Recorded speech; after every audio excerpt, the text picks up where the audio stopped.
Aloha. I could have purchased the ZZ3 engine appearance package for $995, but I thought I could come up with a better solution. So this is what I came up with.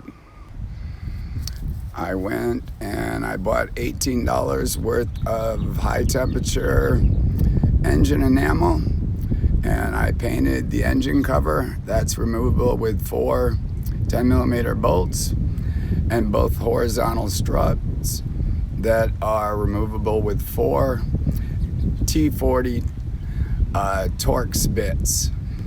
I sprayed them with a base coat of white enamel and then the bright red enamel. There is one clip on the front of the engine cover. It's nylon. You need needle nose pliers to pull it off. There are 2 compression clips. You just need needle nose pliers to squeeze them together and they'll pop right out. And that's how you make a engine appearance package.